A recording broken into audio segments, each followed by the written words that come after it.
എന്താണ് അടുത്തെടുക്കാൻ പോകുന്നത്? നമ്മൾ സയൻസിലെ അടുത്ത ചാപ്റ്റർ എടുക്കാൻ പോകുന്നത്. സയൻസിലെ ഒരു ചാപ്റ്റർ നമ്മൾ കഴിഞ്ഞ ക്ലാസ്സിൽ കംപ്ലീറ്റ് ചെയ്തു. അപ്പോൾ അടുത്ത ചാപ്റ്ററാണ് ഒന്ന് മ്യൂട്ടാക്കൂ. അടുത്ത ചാപ്റ്ററാണ് നമ്മൾ എടുക്കാൻ പോകുന്നത്. യൂണിറ്റ് 3 ആണ് കേട്ടോ. എന്താണ് സയൻസിലെ യൂണിറ്റ് 3 ആണ്.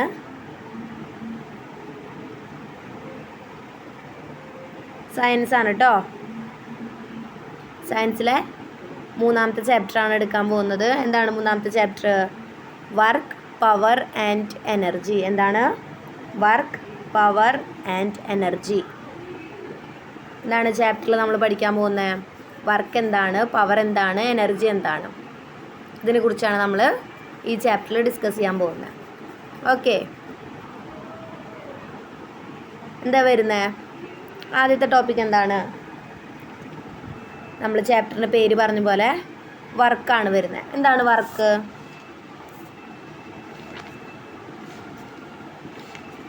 എന്താണ് വർക്ക് എന്ന് പറഞ്ഞാൽ?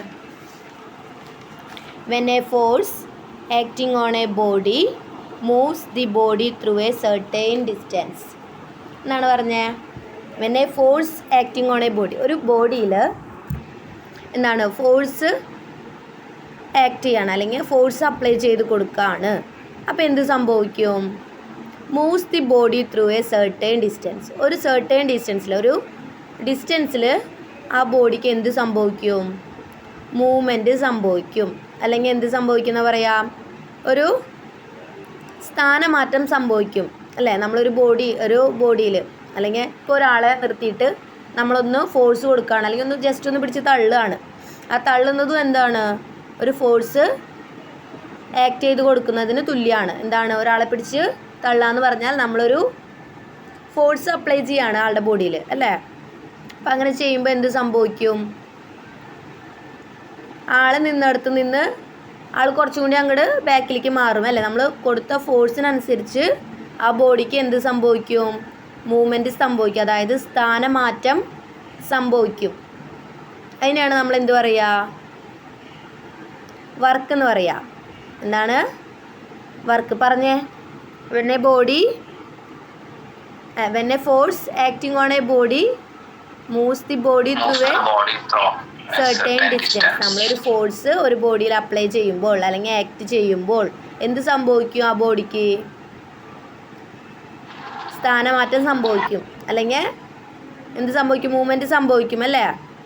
മൂവ് ചെയ്യും. അത് നമ്മൾ കൊടുക്കുന്ന ഫോഴ്സിനനുസരിച്ചിരിക്കും.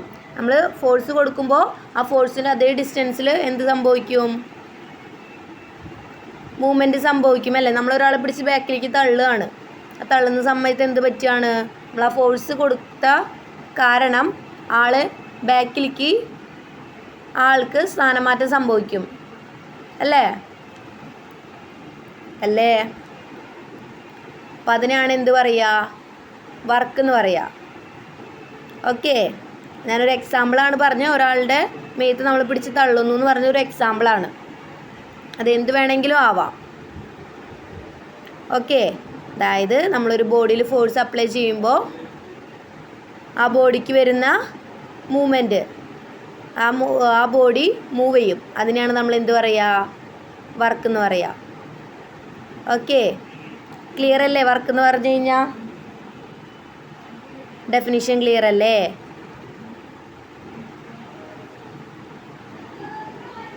ക്ലിയർ അല്ലേ?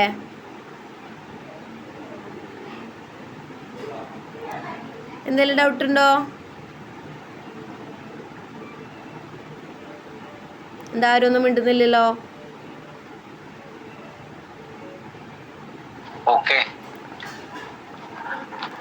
അപ്പോൾ work equal to force into distance moved. എന്താണ് ഇക്വേഷൻ?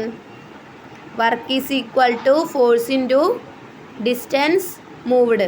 നമ്മൾ പറഞ്ഞു വർക്ക് എന്ന് പറഞ്ഞാൽ ഫോഴ്സ് അപ്ലൈ ചെയ്യുന്നു, അപ്പോൾ മൂവ്മെൻറ്റ് സംഭവിക്കുന്നു ബോഡിക്ക്. അതാണ് വർക്ക് എന്ന് പറഞ്ഞു. അപ്പോൾ വർക്കിൻ്റെ ഇക്വേഷൻ എന്താ വരിക? Work is equal to force into distance moved. എന്ത് പറയാം? W is equal to F into S കേട്ടോ. W is equal to F എന്താ? ഫോഴ്സാണ്. S എന്താ? എസ് എന്താ ഡിസ്പ്ലേസ്മെൻ്റ് എന്ന് പറയാം. ഡിസ്റ്റൻസ് മൂവ് എന്ന് പറയുമ്പോൾ എന്ത് പറയാം? ഡിസ്പ്ലേസ്മെൻ്റ് എന്ന് പറയാം. എന്താണ് W is equal to F into S. അത് ഡിസ്പ്ലേസ്മെൻറ്റ് നമ്മൾ എസ് എന്നാ പറയാം. ഡിസ്റ്റൻസ് മൂവ്ഡിന് നമ്മൾ ഡിസ്പ്ലേസ്മെൻ്റ് എന്നും പറയാറുണ്ട്.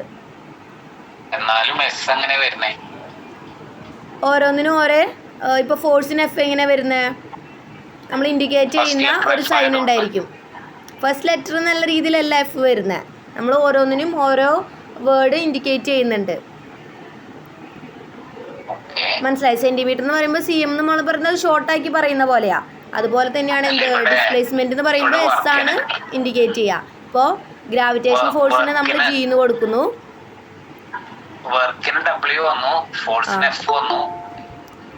അത് ഡിസ്പ്ലേസ്മെന്റിന് എസ് എന്നാണ് പറയാ. അതായത് സ്ഥാനമാറ്റം സംഭവിക്കുന്നു. അതിന് സ്റ്റാൻഡേർഡ് ആയിട്ട് എസ് എന്ന് നമ്മൾ പറയാം. ഇക്വേഷൻസിലൊക്കെ എസ് ആണ് പറയാ കേട്ടോ. ഡിസ്റ്റൻസ് മൂവിന് നമ്മൾ ഡിസ്പ്ലേസ്മെന്റ് എന്ന് പറയും. അതായത് ഇപ്പോൾ ഒരു 10 മീറ്ററിൽ നിൽക്കുന്ന ആളാണെങ്കിൽ അതിന് ഒരു 15 മീറ്ററിലേക്കാവും മൂവ്മെന്റ് സംഭവിക്കുക. മനസ്സിലായോ? അതായത് 10ൽ നിന്ന് 15ലേക്ക്, അതായത് ഡിസ്പ്ലേസ്മെൻറ്റ്, അതായത് എവിടെ നിന്ന് എവിടേക്കാണ് മൂവ്മെൻറ്റ് സംഭവിച്ചത്. 10 മീറ്ററിൽ നിന്ന് 15 മീറ്ററിലേക്കായിരിക്കാം. അപ്പോൾ അവിടെ ഉണ്ടായ മൂവ്മെൻറ്റ് എത്രയാണ്? 5 മീറ്ററാണ് അല്ലേ? അങ്ങനെയാണ് നമ്മൾ ഡിസ്പ്ലേസ്മെൻറ്റ് എന്ന് പറയുക. Distance moved. അതുകൊണ്ടാണ് അവിടെ എസ് എന്ന് പറഞ്ഞിരിക്കുന്നത് കേട്ടോ.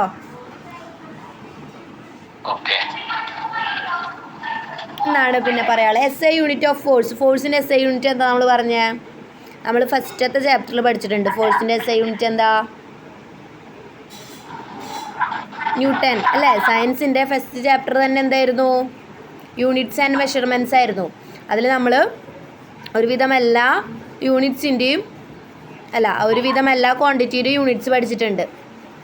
അതിലുള്ളതാണ് വൺ വേർഡായിട്ട് ചോദിക്കാൻ സാധ്യതയുള്ളതാണ് SI unit of force, length, mass, time.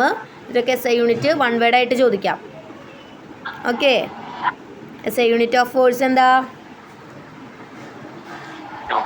Newton. പിന്നെന്താണ്? CGS unit of force dyne എന്ന് പറയും. നമ്മൾ കഴിഞ്ഞ ദിവസം പറഞ്ഞു. എന്താണ്? ഡെയിൻ എന്നും പറയാറുണ്ട്, ന്യൂട്ടൺ എന്നും പറയാറുണ്ട്. പിന്നെ എന്ത് പറയും?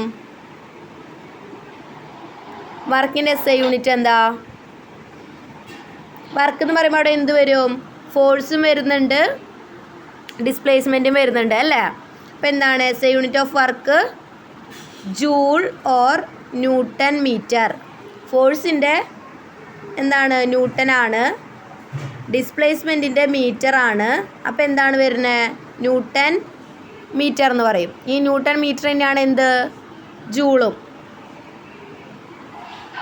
ന്യൂട്ടൺ മീറ്ററും ജൂളും എന്താണ്? ഈക്വൽ ആണ്.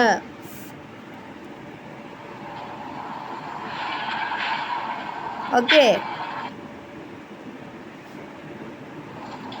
ഓക്കെ ആണോ? ഇത് നിങ്ങൾ ആകെ പഠിച്ചു വയ്ക്കേണ്ടത് ഫോഴ്സിൻ്റെ നമുക്ക് ന്യൂട്ടൺ ആണെന്ന് അറിയാം. പിന്നെന്താണ്? CGS യൂണിറ്റ് ഓഫ് ഫോഴ്സ് എന്താണ്? ഡെയിൻ ആണ്. വർക്കിലേക്ക് വരുമ്പോൾ എന്താവും? വർക്ക് എന്ന് പറഞ്ഞാൽ ഫോഴ്സ് ഇൻറ്റു ഡിസ്പ്ലേസ്മെൻ്റ് ആണ്. അതിൽ ഫോഴ്സിൻ്റെ ന്യൂട്ടൺ ആണ്, ഡിസ്പ്ലേസ്മെൻറ്റിൻ്റെ മീറ്റർ ആണ്. അപ്പോൾ ന്യൂട്ടൺ മീറ്റർ വരും. ഈ ന്യൂട്ടൺ മീറ്റർ എന്തിന് ഈക്വൽ ആണ്? ജൂളിന് ഈക്വൽ ആണ്. ക്ലിയർ ആയോ?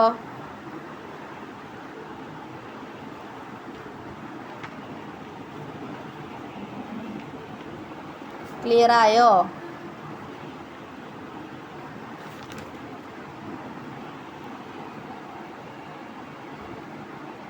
ക്ലിയർ അല്ലേ? ഇതെന്താ ആരും ഒന്നും പറയാത്തേ? ഡൗട്ട് ഉണ്ടെങ്കിൽ ഡൗട്ട് എന്ന് പറയാ, അല്ലെങ്കിൽ ക്ലിയർ ആയെങ്കിൽ ക്ലിയർ ആയി എന്ന് പറയാ. ഇതെന്തൊന്നും പറയാത്തത്?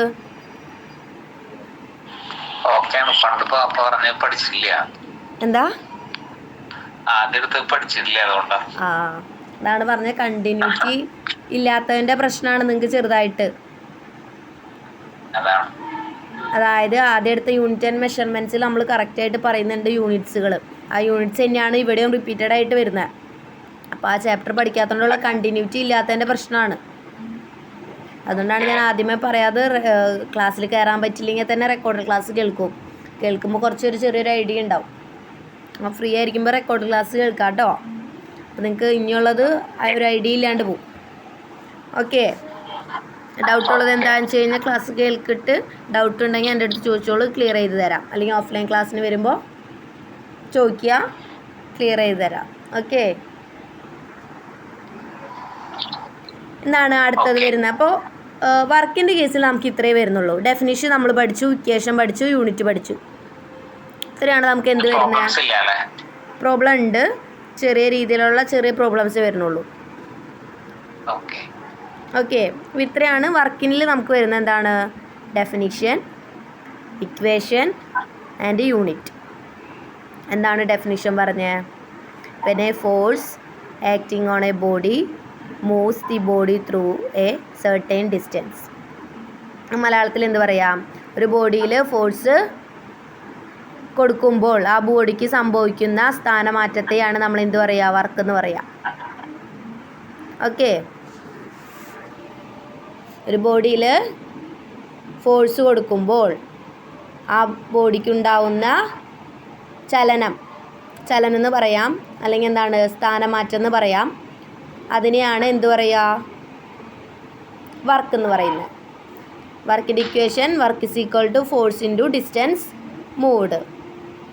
ഇക്വേഷൻ എന്താ? W is equal to F into S. F ഫോഴ്സാണ്, എസ് ഡിസ്പ്ലേസ്മെൻ്റ് ആണ്. അതായത് എത്രത്തോളം ഡിസ്റ്റൻസ് മൂവ് ചെയ്തു എന്നുള്ളതാണ്.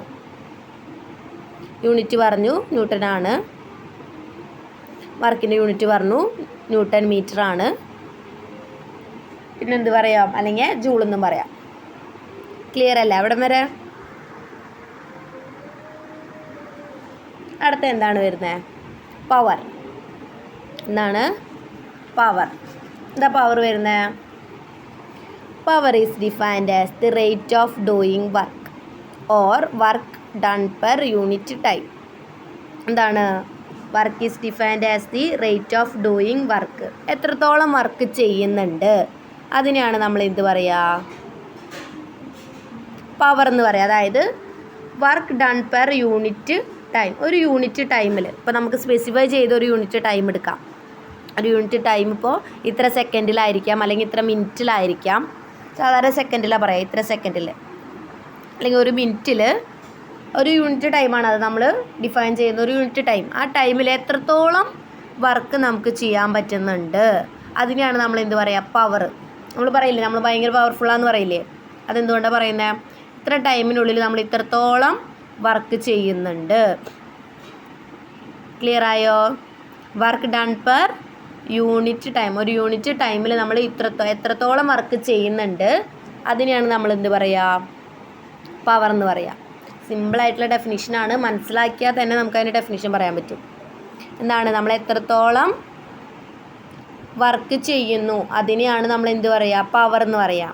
അല്ലെങ്കിൽ എങ്ങനെ ഇക്വേഷൻ പറയാം? Work done per unit time. Unit ടൈമിൽ നമ്മൾ എത്രത്തോളം വർക്ക് ചെയ്യുന്നുണ്ട് അതിനെയാണ് നമ്മൾ പവർ എന്ന് പറയാം. ക്ലിയർ ആയോ? സിമ്പിളായിട്ട് ഞാൻ അണ്ടർലൈൻ ചെയ്ത ലൈനും എഴുതിയാൽ മതി. ആൻസറായി. Work done per unit time. Unit ടൈമിൽ നമ്മൾ എത്രത്തോളം വർക്ക് ചെയ്യുന്നുണ്ട് അതിനെയാണ് നമ്മൾ പവർ എന്ന് പറയുക.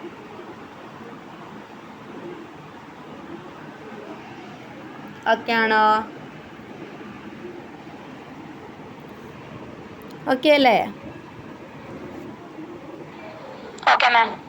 ഓക്കെ. എന്താണ് പവർ കണ്ടുപിടിക്കാനുള്ള ഇക്വേഷൻ? എന്താണ്? Power is equal to work done divided by time. നമ്മൾ ഇക്വേഷൻ പറഞ്ഞ പോലെയാണ്. ഒരു യൂണിറ്റ് ടൈമിൽ എത്രത്തോളം വർക്ക് ചെയ്യുന്നുണ്ട്. എന്താണ്? Work done divided by time. നമ്മൾ എത്രത്തോളം വർക്ക് ചെയ്തു അല്ലെങ്കിൽ വർക്ക് ഡൺ കണ്ടുപിടിച്ചു, divided by time.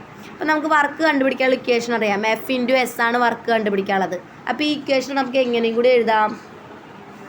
Work done എന്ന് പറഞ്ഞാൽ F ഇൻറ്റു എസ് അല്ലേ? വർക്ക് കണ്ടുപിടിക്കാനുള്ള equation F into S divided by T എന്ന് അങ്ങനെ കൂടി എഴുതിക്കൂടെ? ഇക്വേഷനെ മാറ്റി എഴുതാം.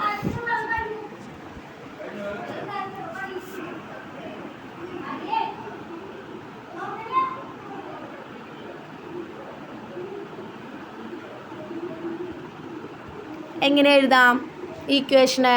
Power is equal to work done divided by time. Work done എന്ന് എങ്ങനെ എഴുതാം? വർക്ക് ഡൺ കണ്ടുപിടിക്കാനുള്ള ഇക്വേഷൻ, അതായത് വർക്ക് കണ്ടുപിടിക്കാനുള്ള ഇക്വേഷൻ എന്താ? എഫ് ഇൻറ്റു എസ് അല്ലേ? അപ്പോൾ ആ വർക്ക് ഡണ്ണിന് പകരം നമ്മൾ എന്ത് കൊടുത്തു? എഫ് ഇൻറ്റു എസ് എന്ന് കൊടുത്തു. ഡിവൈഡഡ് ബൈ ടി അങ്ങനെ തന്നെ ഇട്ടു. ക്ലിയർ ആയോ? അങ്ങനെ നമുക്ക് വേണമെങ്കിൽ ഇക്വേഷൻ എന്താ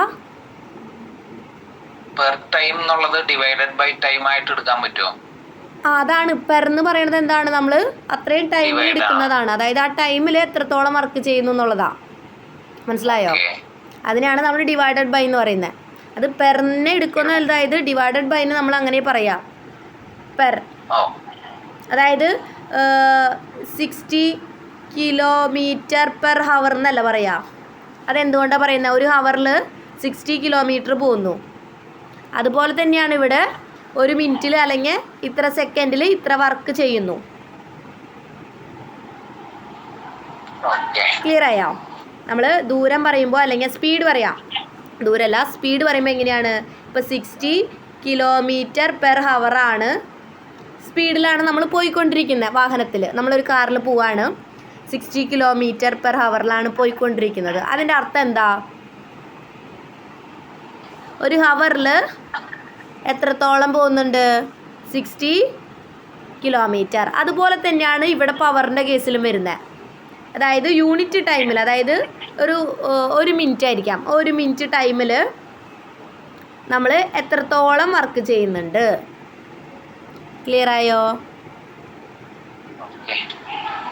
ക്ലിയർ അല്ലേ? അപ്പോൾ നമ്മൾ വർക്ക് ഡണ്ണിന് പകരം നമ്മൾ എന്ത് കൊടുത്തു? എഫ് ഇൻറ്റു എസ് എന്ന് കൊടുത്തു. ടൈമിന് നമ്മൾ ടി എന്ന് കൊടുത്തു. അങ്ങനെയും ഇക്വേഷൻ നമുക്ക് ആക്കാം കേട്ടോ. ചിലപ്പോൾ നമുക്ക് വർക്ക് ഡൺ ആയിരിക്കും തന്നിട്ടുണ്ടാവുക, അല്ലെങ്കിൽ നമുക്ക് ഫോഴ്സും ഡിസ്പ്ലേസ്മെൻറ്റും ആയിരിക്കും തന്നിട്ടുണ്ടാവുക. അത് വെച്ച് വർക്ക് ഡൺ കണ്ടുപിടിച്ചതിന് ശേഷം ഈ ഇക്വേഷനിൽ ഇട്ട് കൊടുക്കേണ്ടി വരും. ഓക്കെ, അതുകൊണ്ടാണ് ഞാൻ മുൻകൂട്ടി ഈ ഇക്വേഷൻ കൂടി പറഞ്ഞു തന്നത്.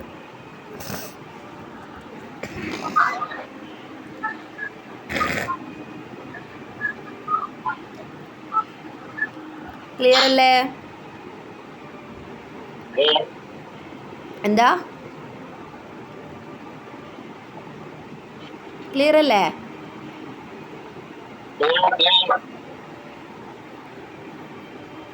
എനിക്ക് ക്ലിയർ ആവുന്നില്ല പറയുന്നത്. ക്ലിയർ ആണെന്നാണ് ഞാൻ വിചാരിക്കുന്നത്. ഓക്കെ. അപ്പോൾ യൂണിറ്റ് എന്താണ് വരിക?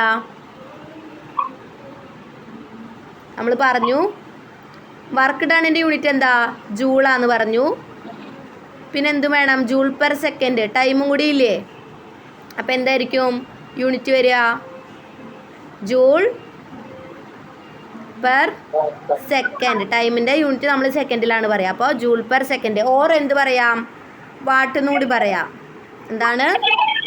വാട്ടെന്നും കൂടിയും നമ്മൾ പവറിൻ്റെ യൂണിറ്റ് പറയും അല്ലേ? നമ്മൾ കറണ്ടിൻ്റെ കേസിൽ പറയാറില്ലേ?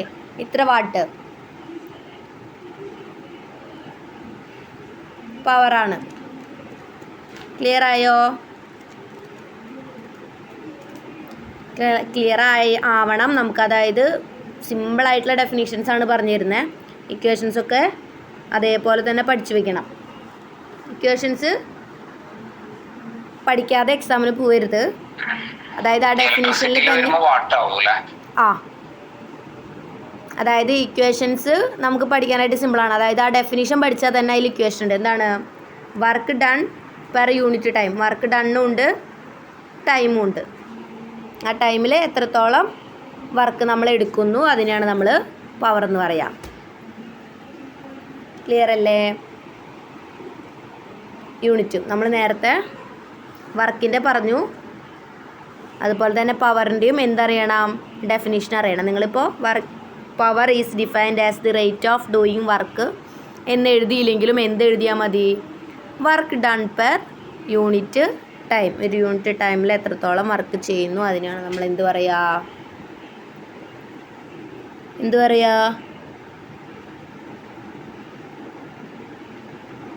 പവർ എന്ന് പറയാം. ഓക്കെ, യൂണിറ്റ് പറഞ്ഞു, അതുപോലെ ഇക്വേഷൻ പറഞ്ഞു. ഇക്വേഷൻ എന്താ? Power is equal to work done divided by time. Work done എൻ്റെ ഇക്വേഷൻ എന്താ? F ഇൻറ്റു S ആണ്, ഡിവൈഡഡ് ബൈ T. യൂണിറ്റ് പറഞ്ഞു, ജൂൾ പെർ സെക്കൻഡ് ആണ്, ഓർ വാട്ട് എന്നും പറയാറുണ്ട്. ഓക്കെ, അടുത്ത എന്താണ്?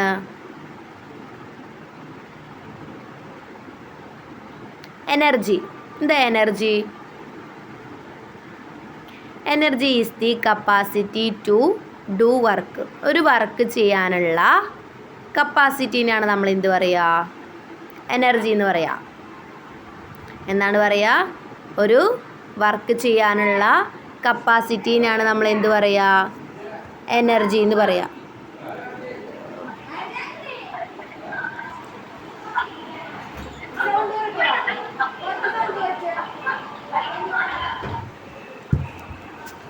എന്താണ് എനർജി എന്ന് വെച്ച് കഴിഞ്ഞാൽ? ഒരു വർക്ക് ചെയ്യാനുള്ള കപ്പാസിറ്റീനാണ് നമ്മൾ എന്ത് പറയുക? എനർജി എന്ന് പറയുക. അപ്പോൾ നമ്മളൊരു വർക്ക് ചെയ്തുകൊണ്ടിരിക്കുമ്പോൾ, ഒരു പണി ചെയ്തിട്ട് ജോലി ചെയ്തുകൊണ്ടിരിക്കുന്നവൾ പറയും നിനക്ക് എനർജി ഇല്ല എന്ന് പറയില്ലേ? കാരണം എന്താ? അത് ചെയ്യാനുള്ള കപ്പാസിറ്റി ആൾക്കില്ലാത്തതുകൊണ്ടാണ് നമ്മൾ അങ്ങനെ പറയുന്നത്, അല്ലേ? ഒരു വർക്ക് ചെയ്യാനുള്ള കപ്പാസിറ്റീനാണ് നമ്മൾ എന്ത് പറയുക? എനർജി എന്ന് പറയുക. ഇപ്പോൾ ഒരാൾക്ക് ചിലപ്പോൾ ഒരു 15 കിലോ 20 കിലോ ഒക്കെ എടുത്ത് പൊക്കാൻ പറ്റുമായിരിക്കും ഈസി ആയിട്ട്. അതുപോലെ വേറൊരാൾക്ക് സാധിക്കണമെന്നില്ല. അപ്പോൾ അതെന്താണ്? ആൾക്ക് അതിനുള്ള എനർജി ഇല്ലാത്തത് കൊണ്ടാണ്. അതായത് ആ വർക്ക് ചെയ്യാനുള്ള എനർജി ഇല്ലാത്തത് കൊണ്ടാണ്. ക്ലിയർ ആയോ? എനർജി എന്ന് പറഞ്ഞാൽ എന്താന്ന്?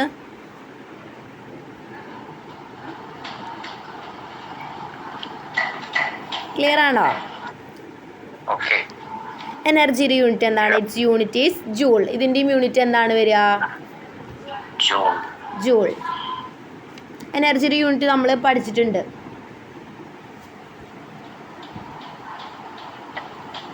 ഏതിൽ? ഫസ്റ്റ് ചാപ്റ്ററിൽ പഠിച്ചിട്ടുണ്ട്. പവറിൻ്റെയും എനർജിയുടെയും ഒക്കെ യൂണിറ്റ് കേട്ടോ.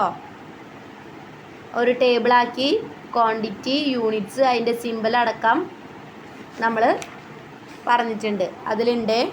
അപ്പോൾ അതൊന്ന് ചെക്ക് ചെയ്യണം കേട്ടോ. അതിൽ ഇതിൻ്റെ എല്ലാത്തിൻ്റെയും SI യൂണിറ്റ്സും സിമ്പിളും വരുന്നുണ്ട് കേട്ടോ. അപ്പോൾ അത് നോക്കാം. അപ്പോൾ ഇത്രയാണ് വരുന്നത്. എനർജി എന്താണ്? വർക്ക് ചെയ്യാനുള്ള capacity. Energy is the capacity to do work. Work ചെയ്യാനുള്ള കപ്പാസിറ്റിനാണ് നമ്മൾ എന്ത് പറയുക? എനർജി എന്ന് പറയാം. യൂണിറ്റ് എന്താണ്? ജൂളാണ്. ക്ലിയർ അല്ലേ? ഈ മൂന്നും ക്ലിയർ അല്ലേ? ഈ ചാപ്റ്ററിൽ നിന്ന് ചോദിക്കാൻ സാധ്യതയുള്ള 3 ഡെഫിനീഷൻസ് ഇത് 3ആണ്. ക്ലിയർ അല്ലേ? ഡെഫിനീഷൻ ചോദിച്ചാൽ തന്നെ നമുക്ക് ഇക്വേഷൻ അറിയാമെന്നുണ്ടെങ്കിൽ ഇക്വേഷനും കൂടിയും അതിൻ്റെ ഒപ്പം എഴുതി വയ്ക്കാം. ഇപ്പോൾ ഡെഫിനേഷൻ ചോദിച്ചെന്ന് വെച്ചിട്ട് ഇക്വേഷൻ എഴുതിയോണ്ട് കുഴപ്പമൊന്നും വരില്ല. അപ്പോൾ അവർക്ക് മനസ്സിലാവും നമുക്കൊരു ധാരണയുണ്ടെന്നുള്ളത്. ഓക്കെ, നമുക്കറിയാമെന്നുള്ളത്. ക്ലിയർ അല്ലേ?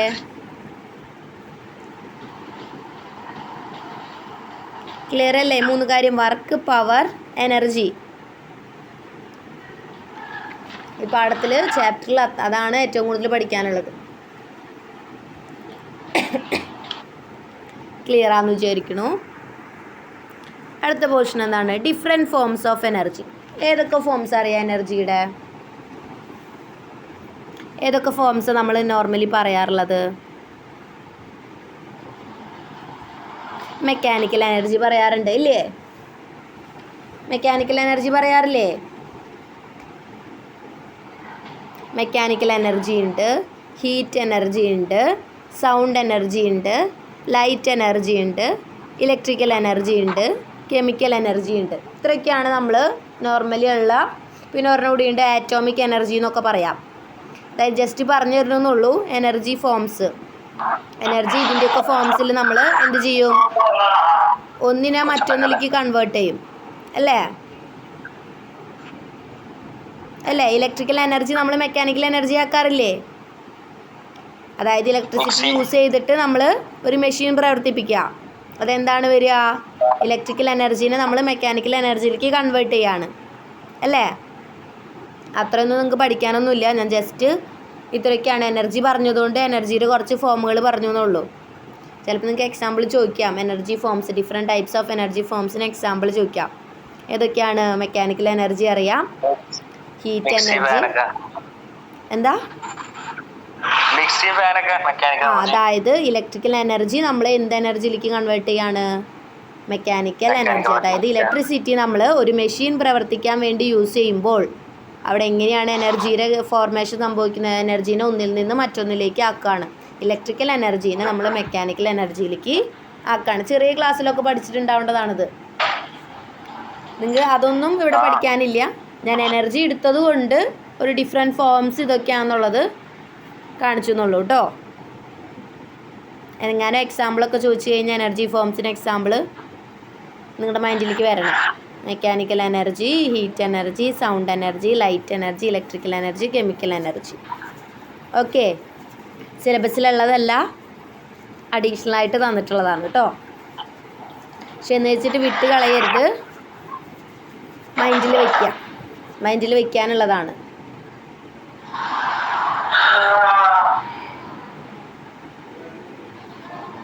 എന്താണ് അടുത്ത പോർഷൻ വരുന്നത്? Mechanical energy. എന്താണ് വരുന്നത്? Mechanical energy. ഒരു എനർജി ഫോമാണ് എന്ത്? മെക്കാനിക്കൽ എനർജി എന്നുള്ളത്. എന്താണ് മെക്കാനിക്കൽ എനർജിയിൽ വരുന്നത്? The energy used to displace a body or to change the position of a body is known as mechanical energy. എന്താ മെക്കാനിക്കൽ എനർജി എന്ന് പറഞ്ഞാൽ? ഒരു ബോഡീനെ ഡിസ്പ്ലേസ് ചെയ്യുക, അല്ലെങ്കിൽ ഒരു സ്ഥലത്ത് നിന്ന് മറ്റൊരു സ്ഥലത്തേക്ക് മാറ്റുക അല്ലേ? Change the position of a body is known as mechanical energy. ഒരു ബോഡിയുടെ ഒരു സ്ഥാനത്ത് നിന്ന് മറ്റൊരു സ്ഥാനത്തേക്ക് മാറ്റുന്നതിനെയാണ് നമ്മൾ എന്ത് പറയുക? Mechanical energy. ഓക്കെ, ഒരു ബോഡീനെ ഒരു സ്ഥാനത്ത് നിന്ന് മറ്റൊരു സ്ഥലത്തേക്ക് ഡിസ്പ്ലേസ് ചെയ്യുക, അതിനെയാണ് എന്ത് പറയുക? ചേഞ്ച് ചെയ്യുക. അതിൻ്റെ പൊസിഷൻ ഒന്ന് മാറ്റി കൊടുക്കുക. അതിനെയാണ് നമ്മൾ എന്ത് പറയുന്നത്? Mechanical energy. എന്താ? Mechanical energy. ക്ലിയർ ആണോ?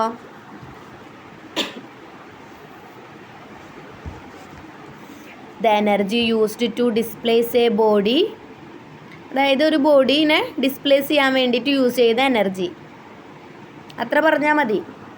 The energy used to displace a body or അല്ലെങ്കിൽ എന്ത് പറയാം? To change the position of a body is known as mechanical energy. To change the position of a body, ഒരു ബോഡിയുടെ പൊസിഷനെ change ചെയ്യുക, അതിനെയാണ് എന്ത് പറയുക? മെക്കാനിക്കൽ എനർജി എന്ന് പറയും. ഡെഫിനിഷൻ ഫുള്ള് എഴുതാൻ നിൽക്കണ്ട. ഒന്നില്ലെങ്കിൽ ഈ ഓറിന് മുമ്പ് വരെ അല്ലെങ്കിൽ ഓറിന് ശേഷമുള്ളത് അത്ര എഴുതിയാൽ മതി. ഓറാണ്, അല്ലെങ്കിൽ നമുക്ക് ഇങ്ങനെ പറയാം എന്നർത്ഥത്തിലാണ്. ക്ലിയർ അല്ല അത്? The energy used to displace a body, ഒരു ബോഡീനെ ഡിസ്പ്ലേസ്മെൻറ്റ് ചെയ്യാനായിട്ടുള്ള, അതായത് ഒരു സ്ഥലത്തു നിന്ന് മറ്റൊരു സ്ഥലത്തേക്ക് സ്ഥാനമാറ്റം സംഭവിപ്പിക്കുക, അതിനെയാണ് എന്ത് പറയുക? അതിന് വേണ്ട എനർജീനെയാണ് മെക്കാനിക്കൽ എനർജി എന്ന് പറയാം. അല്ലെങ്കിൽ എന്ത് പറയാം? To change the position of the body, ഒരു ബോഡിയുടെ പൊസിഷനെ ചേഞ്ച് ചെയ്യാം. ക്ലിയർ?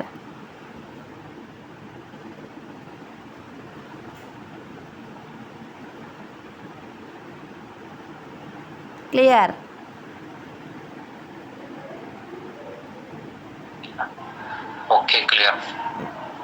എന്താണ് ഞാൻ അടുത്ത് പറയാനുള്ളത്? Mechanical energy is classified in two types. എന്താണ് മെക്കാനിക്കൽ എനർജീനെ നമ്മൾ എത്രയായിട്ട് തരംതിരിച്ചിട്ടുണ്ട്? 2 ടൈപ്സ്. എത്രയായിട്ട് തരംതിരിച്ചിട്ടുള്ള? 2 ടൈപ്പ്. മെക്കാനിക്കൽ എനർജിയിൽ തന്നെ 2 ടൈപ്പ് വരുന്നുണ്ട്. എന്തൊക്കെയാണ്? ഒന്ന് പൊട്ടൻഷ്യൽ എനർജി. എന്താണ് ഇവിടെ തന്നിട്ടുണ്ട്? Potential energy. എന്താ പൊട്ടൻഷ്യൽ എനർജി എന്ന് കേട്ടിട്ടില്ലേ? പൊട്ടൻഷ്യൽ എനർജിയും രണ്ടാമത്തെ കൈനറ്റിക് എനർജി. എന്താ പൊട്ടൻഷ്യൽ എനർജി?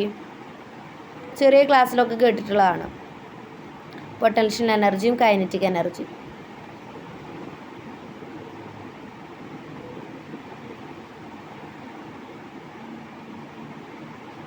എന്താണ്?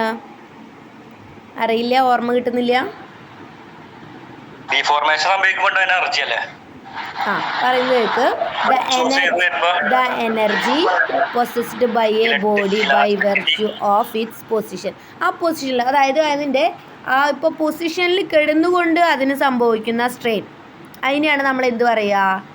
Potential energy. അതിന് മൂവ്മെൻ്റ് ഒന്നും സംഭവിക്കുന്നില്ല, വിർച്യു ആണ്. അതായത് ഇപ്പോൾ ഒരു കുഴിയിൽ കുറച്ച് വെള്ളം കെട്ടിക്കിടക്കണം, അതിന് പ്രത്യേകിച്ച് മൂവ്മെൻ്റ് ഉണ്ടോ? ഇല്ല. അതിനെന്ത് സംഭവിക്കുന്നില്ല? മൂവ്മെൻ്റ് ഒന്നും സംഭവിക്കുന്നില്ല. അതങ്ങനെ എന്താണ്? സ്റ്റിൽ അതങ്ങനെ കിടക്കുകയാണ്, ആ വെള്ളം കെട്ടിക്കിടക്കുകയാണ്. ഇപ്പോൾ നമുക്ക് പറയുകയാണെങ്കിൽ ഒരു ഡാമിൽ വെള്ളം കെട്ടി നിർത്തിയിരിക്കുക എന്താണ്? ഒരു ഡാമിൽ വെള്ളം ഇങ്ങനെ possessed by a body by virtue of its position, അതായത് ആ പൊസിഷനിൽ ചേഞ്ച് ഒന്നും വരുന്നില്ല, അതിങ്ങനെ കെട്ടിക്കിടക്കുകയാണ്.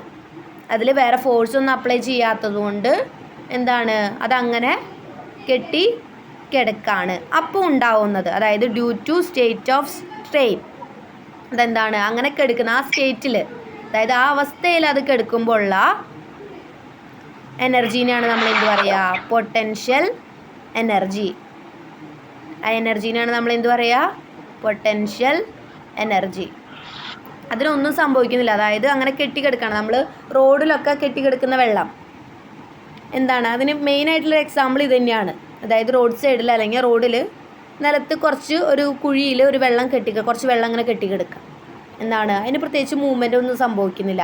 അതങ്ങനെ കെട്ടിക്കിടക്കുന്നത് കൊണ്ട് ഉണ്ടാവുന്ന എനർജീനെയാണ് നമ്മൾ എന്ത് പറയുക? Potential energy. അവിടെ ഒരു സ്ട്രെയിനാണ്, ആ സ്ട്രെയിൻ കൊണ്ടാണ് അത് അവിടെ അങ്ങനെ കിടക്കുന്നത്. Due to the state of strain, ഒരു സ്ട്രെയിൻ അതിലുണ്ട്, ആ സ്ട്രെയിൻ ഉള്ളത് കൊണ്ട് അതങ്ങനെ കിടക്കണം.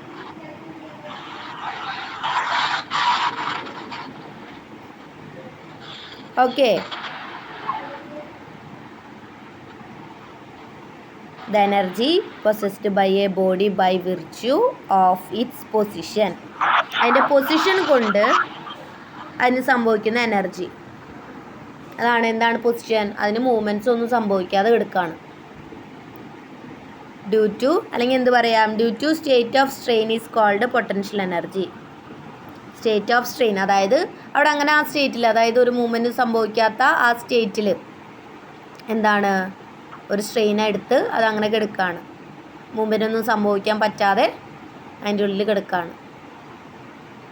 നമ്മളൊരു പാത്രത്തിൽ നിറച്ച് വെച്ചിരിക്കുന്ന വെള്ളം, ഒരു എക്സാമ്പിൾ പറയാം. ഓക്കെ. ഇപ്പോൾ ഒരു എന്തോ ഒരു സാധനം നമ്മൾ ഒരു പാത്രത്തിലോ ഒരു ചിപ്പിലോ അടച്ചു വെച്ച് അതങ്ങനെ ഇരിക്കുകയാണ്. അതിന് നമുക്ക് എന്ത് പറയാം? എക്സാമ്പിൾ പറയാം. ഓക്കെ. എന്താണ് പൊട്ടൻഷ്യൽ എനർജി ഇക്വേഷൻ? എന്താണ്?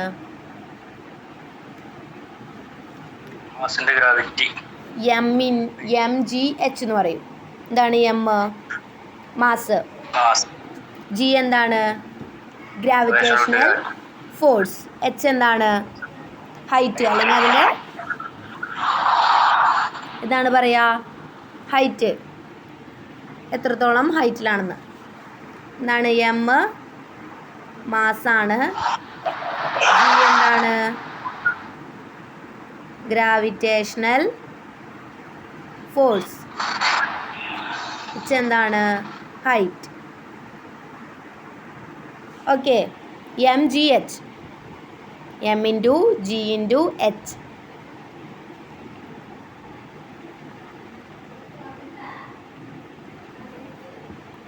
ക്ലിയർ അല്ലേ? മെക്കാനിക്കൽ എനർജി എന്താണെന്ന് പറഞ്ഞു. ആ മെക്കാനിക്കൽ എനർജീനെ നമ്മൾ രണ്ടായിട്ട് ക്ലാസിഫൈ ചെയ്തിട്ടുണ്ടെന്ന് പറഞ്ഞു. ഒന്ന് പൊട്ടൻഷ്യൽ എനർജിയാണ്, എന്ന് വെച്ചാൽ എന്താണ്? The energy possessed by a body by virtue of its position, അതായത് മൂവ്മെൻ്റ് ഒന്നും സംഭവിക്കാതെ സ്റ്റില്ലായിട്ട് നിൽക്കുന്ന ആ പൊസിഷനിൽ അതിനുണ്ടാവുന്ന എനർജി, അതിനെയാണ് പൊട്ടൻഷ്യൽ എനർജി എന്ന് പറയാം.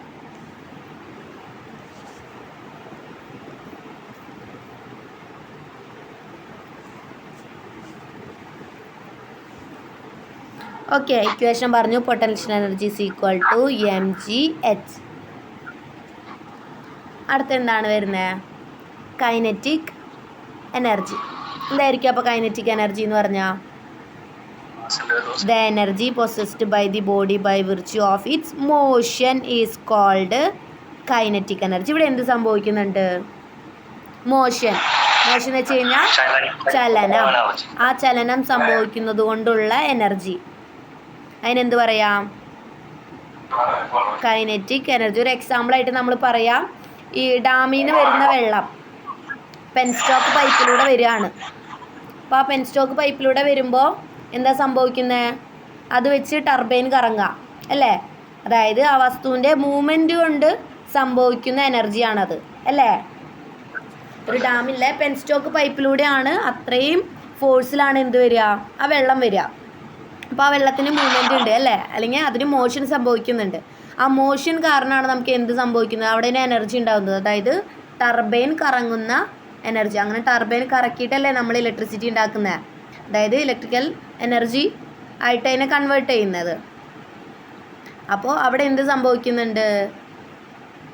ആ മോഷൻ കാരണം എനർജി ക്രിയേറ്റ് ആവുന്നുണ്ട്. അതിനെയാണ് നമ്മൾ എന്ത്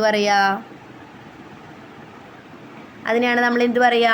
കൈനറ്റിക് എനർജി എന്ന് പറയുക. നേരത്തെ നമ്മൾ പറഞ്ഞു മോഷനൊന്നും സംഭവിക്കാതെ സ്ട്രെയിൻ എടുത്ത് കിടക്കുന്ന അതിൻ്റെ എനർജിന്ന്. ഇവിടെ എന്താണ് സംഭവിക്കുന്നത്? Energy possessed by a body by virtue of its motion.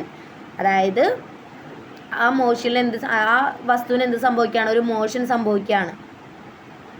അപ്പോൾ അവിടെ എന്തുണ്ടാവും? ഒരു എനർജി ക്രിയേറ്റ് ആവുന്നുണ്ട്, അല്ലെങ്കിൽ എനർജി ഉണ്ടാവുന്നുണ്ട്. ആ എനർജീനെ നമുക്ക് എനർജി ക്രിയേറ്റ് ആവില്ല, ക്രിയേറ്റ് ചെയ്യാൻ പറ്റില്ല. നമുക്കൊരിക്കലും എനർജീനെ ക്രിയേറ്റ് ചെയ്യാൻ പറ്റില്ല. എനർജി ഉണ്ടാവുന്നുണ്ട്. ആ എനർജീനാണ് നമ്മൾ എന്ത് പറയുക? Kinetic energy. പൊട്ടൻഷ്യൽ എനർജി എന്താണ്? അതിൻ്റെ നേരെ ഓപ്പോസിറ്റാണ് കൈനറ്റിക് എനർജി വരിക. അതിൻ്റെ ഇക്വേഷൻ എന്താണ്? കൈനറ്റിക് എനർജി KE എന്ന് പറയും കേട്ടോ. കൈനറ്റിക് എനർജി എന്താ? KE. ഷോർട്ടാക്കിയതാണേ. Kinetic energy KE is equal to half mv². Half എന്ന് പറയാം, 1/2 mv² എന്ന് പറയാം. ഹാഫ് mv² എന്ന് പറയാം കേട്ടോ. ഇക്വേഷൻ എന്താണ്? Kinetic energy is equal to half mv². M എന്താ? എം എപ്പോഴും എന്താണ്? മാസാണ്. വി എന്താണ്?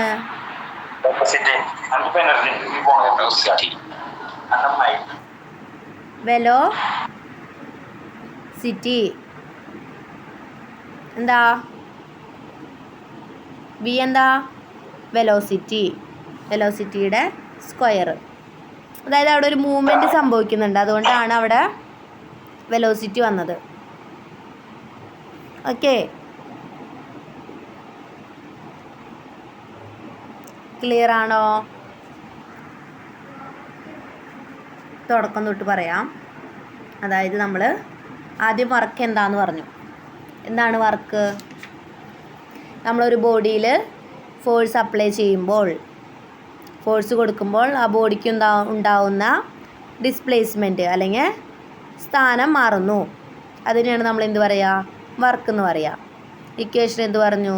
W = F/s. യൂണിറ്റ്സ് നമ്മൾ പറഞ്ഞു. ഫോഴ്സിൻ്റെ യൂണിറ്റ് ന്യൂട്ടൺ ആണ്. അപ്പോൾ വർക്കിൻ്റെ യൂണിറ്റ് എന്താവും? ന്യൂട്ടൺ മീറ്റർ ആണ്. അതെന്തിന് ഈക്വലാണ്? ജൂൾസിന് ഈക്വലാണ്. അത്രയാണ് നമ്മൾ വർക്കിൽ പറഞ്ഞത്. പവർ എന്താണ്? റേറ്റ് ഓഫ് ഡൂയിങ് വർക്ക് അല്ലേ? അതായത് work done per unit time. ഒരു യൂണിറ്റ് ടൈമിൽ എത്രത്തോളം വർക്ക് ചെയ്യുന്നുണ്ട് അതിനെയാണ് നമ്മൾ എന്ത് പറയുക?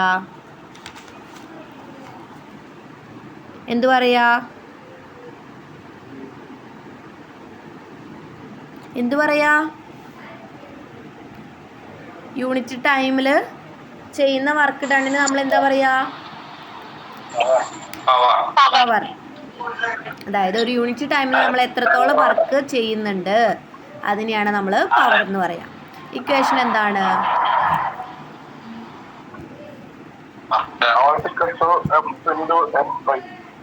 അതായത് power is equal to work done by time. Work ഡണ്ണിൻ്റെ ഇക്വേഷൻ എന്താ? F/s divided by T. Clear അല്ലേ?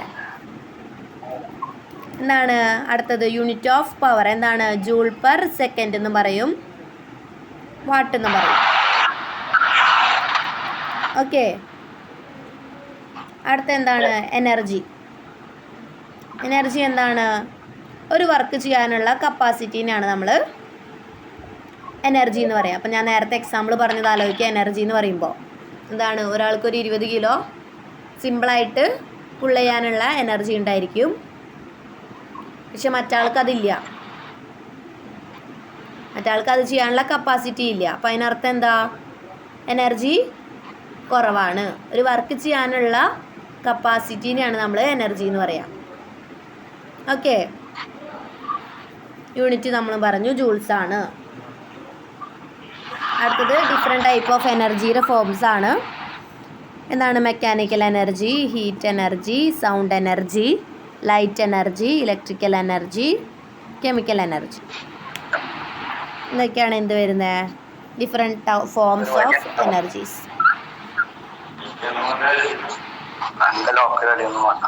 അടുത്ത എന്താ? Mechanical energy. മെക്കാനിക്കൽ എനർജിയുടെ ഇത് പറഞ്ഞു നമ്മൾ. എന്താണ്? The energy used to displace a body. ഒരു ബോഡീനെ ഡിസ്പ്ലേസ് ചെയ്യാനുള്ള എനർജിയാണ് മെക്കാനിക്കൽ എനർജി എന്ന് പറഞ്ഞു. മെക്കാനിക്കൽ എനർജീനെ നമ്മൾ രണ്ടായിട്ട് ക്ലാസിഫൈ ചെയ്തിട്ടുണ്ട്. എന്താണ്? ഒന്ന് പൊട്ടൻഷ്യൽ എനർജിയും ഒന്ന് കൈനറ്റിക് എനർജിയാണ്. എന്താണ് potential energy? The energy possessed by a body by virtue of the position. ഒരു പൊസിഷനിൽ ഇരുന്നു കൊണ്ട് മൂവ്മെൻ്റ് ഒന്നും സംഭവിക്കാതെ ഉണ്ടാവുന്ന എനർജീനെയാണ് നമ്മൾ പൊട്ടൻഷ്യൽ എനർജി എന്ന് പറയുക. ഇക്വേഷൻ നമ്മൾ പറഞ്ഞു. Potential energy is equal to mgh. M എന്താണ്? മാസ്സാണ്. ജി എന്താണ്? ഗ്രാവിറ്റേഷണൽ ഫോഴ്സാണ്. എച്ച് എന്താണ്? ഹൈറ്റാണ്. അടുത്ത എന്താണ്? Kinetic energy. കൈനറ്റിക് എനർജി എന്താണ്? Kinetic energy the energy possessed by the body by virtue of its motion is called kinetic energy. എന്താണ്? അവിടെ മോഷൻ സംഭവിക്കുന്നുണ്ട്. ചലനം സംഭവിക്കുന്നതിൻ്റെ ഫലമായിട്ടുണ്ടാവുന്ന എനർജീനെയാണ് നമ്മൾ കൈനറ്റിക് എനർജി എന്ന് പറയാം. കൈനറ്റിക് എനർജിയുടെ ഇക്വേഷൻ പറഞ്ഞാൽ എന്താണ്? Kinetic energy Ke is equal to half mv². M എന്താണ്? മാസ്സാണ്. വി എന്താണ്? വെലോസിറ്റി ആണ്. ക്ലിയർ അല്ലേ?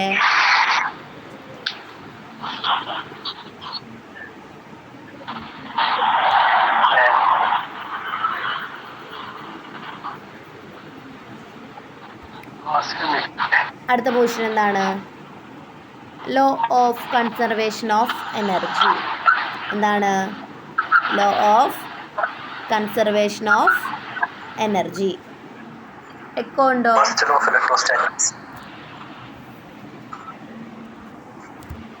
എക്കോ ഒന്നുമില്ലല്ലോ.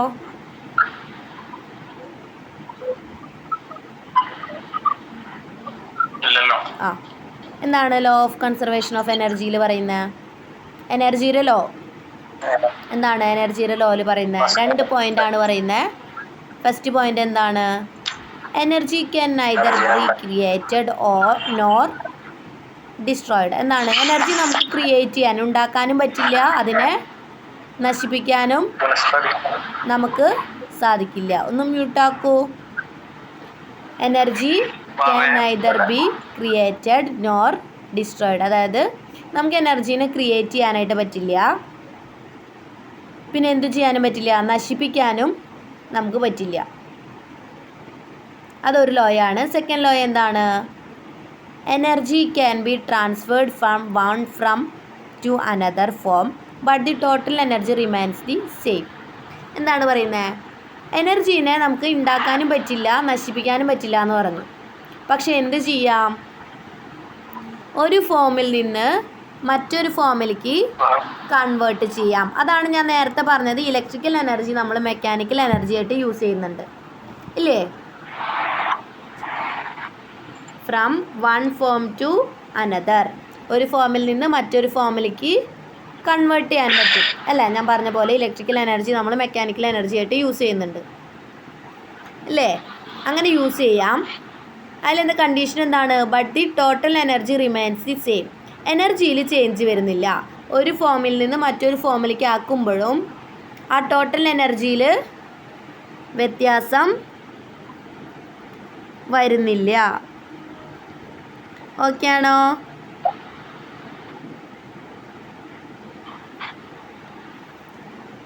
ഓക്കെ ആണോ? എനർജിയുടെ 2 ലോ ആണ് തന്നിട്ടുള്ളത്. എന്താണ്? Energy can neither be created nor destroyed. അതായത് നമുക്ക് എനർജീനെ ക്രിയേറ്റ് ചെയ്യാനും പറ്റില്ല, അതിനെ നശിപ്പിക്കാനും നമ്മളെ കൊണ്ട് സാധിക്കില്ല. പക്ഷെ എന്ത് ചെയ്യാം? ഒന്ന് മ്യൂട്ടാക്കൂ. പക്ഷെ എന്ത് ചെയ്യാം? എനർജീനെ ട്രാൻസ്ഫർ ചെയ്യുക, അതായത് ട്രാൻസ്ഫോർമേഷൻ സംഭവിക്കുക, അതായത് ഒരു എനർജിയിൽ നിന്ന് മറ്റൊരു എനർജിയിലേക്ക് കൺവേർട്ട് ചെയ്യാം. അതാണ് എക്സാമ്പിൾ പറഞ്ഞ ഇലക്ട്രിക്കൽ എനർജി മെക്കാനിക്കൽ എനർജി ആയിട്ട് യൂസ് ചെയ്യുന്നു.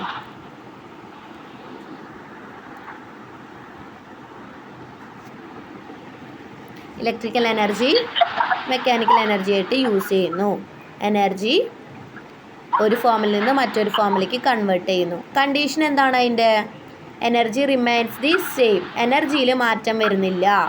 ഒരെണ്ണത്തിൽ നിന്ന് മറ്റൊന്നിലേക്ക് ആക്കിയാലും എനർജിയുടെ അളവിൽ മാറ്റം വരുമോ? മാറ്റം വരില്ല. അങ്ങനെ മാറ്റം വരാത്ത രീതിയിൽ വേണം കൺവേർട്ട് ചെയ്യാനായിട്ട്. ഓക്കെ.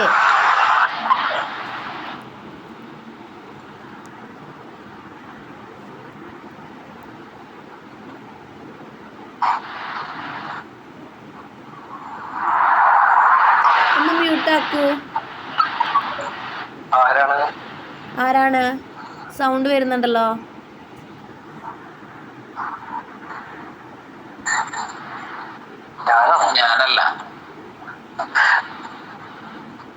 ആരുടേന്നാണ് വോയിസ് ഇങ്ങനെ വന്നുകൊണ്ടിരിക്കുന്നുണ്ടല്ലോ. ഇപ്പോൾ ഓക്കെയാണ്. അപ്പോൾ എനർജിയുടെ law of conservation of energy, എനർജിയുടെ ലോ ആണ് പറഞ്ഞ 2 എണ്ണം. ഇത് മറക്കാതെ പഠിച്ചു വയ്ക്കുക. ഇതും ചെറിയ ക്ലാസ്സിൽ നമ്മൾ പഠിച്ചിട്ടുള്ളതാ. എനർജി സയൻസിൽ. എന്താണ്? നമുക്ക് എനർജീനെ ക്രിയേറ്റ് ചെയ്യാനും പറ്റില്ല, അതിനെ നശിപ്പിക്കാനും പറ്റില്ല. അതാണ് ഫസ്റ്റ് ലോ. സെക്കൻഡ് ലോ എന്താണ്? നമുക്കത് ചെയ്യാൻ പറ്റില്ല, പക്ഷെ എന്ത് ചെയ്യാം? നമുക്ക് ഒരു ഫോമിൽ നിന്ന് മറ്റൊരു ഫോമിലേക്ക് ട്രാൻസ്ഫർ ചെയ്യാം, അല്ലെങ്കിൽ കൺവേർട്ട് ചെയ്യാം. അതായത് electrical energy to mechanical energy ചെയ്യുന്നത് പോലെ. ഓക്കെ. പക്ഷെ അതിലും ഒരു കണ്ടീഷൻ ഉണ്ട്. എന്താണ്? ടോട്ടൽ എനർജി എപ്പോഴും സെയിം ആയിരിക്കും. അതായത് ഇലക്ട്രിക്കൽ എനർജിയിൽ ഇരിക്കുമ്പോഴുള്ള എനർജിയുടെ റേറ്റും മെക്കാനിക്കൽ എനർജിയിൽ ആവുമ്പോഴും അതിൻ്റെ റേറ്റ് എന്തായിരിക്കും? എനർജിയുടെ റേറ്റ് എന്തായിരിക്കും? സെയിം ആയിരിക്കും. ക്ലിയർ ആയോ?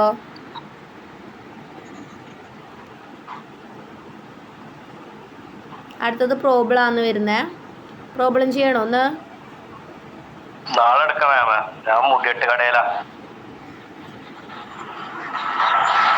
പ്രോബ്ലംസ് എടുക്കണോ? ഇന്ന് കുറച്ച് തിയറി എടുത്തിട്ടുണ്ട്. തിയറി പഠിച്ച് ഇക്വേഷൻസ് ഒന്ന് നോക്കൂ, എന്നിട്ട് നമുക്ക് നാളെ എടുക്കാം. അതാണ് എനിക്ക് തോന്നുന്നത് കുറച്ചുകൂടി നല്ലതെന്ന്. ഇക്വേഷൻസ് പഠിക്കുക. അതായത് വർക്ക് ഇക്വേഷൻ ഉണ്ട്, പവറിന് ഇക്വേഷൻ ഉണ്ട്, അതിൻ്റെയൊക്കെ ഇക്വേഷൻ ഉണ്ട്, പൊട്ടൻഷ്യൽ എനർജിക്ക് ഇക്വേഷൻ ഉണ്ട്, കൈനറ്റിക് എനർജിക്ക് ഇക്വേഷൻ ഉണ്ട്. അപ്പോൾ ഡെഫിനിഷൻസും ഇക്വേഷൻസും ഒന്ന് നോക്കുക. അതിന് ശേഷം നമുക്ക് പ്രോബ്ലം ചെയ്യാം. ഓക്കെ. ആ പ്രോബ്ലം ചെയ്ത് കഴിഞ്ഞാൽ ഈ ചാപ്റ്ററും തീരും. ഓക്കെ. ഡൗട്ടില്ലല്ലോ?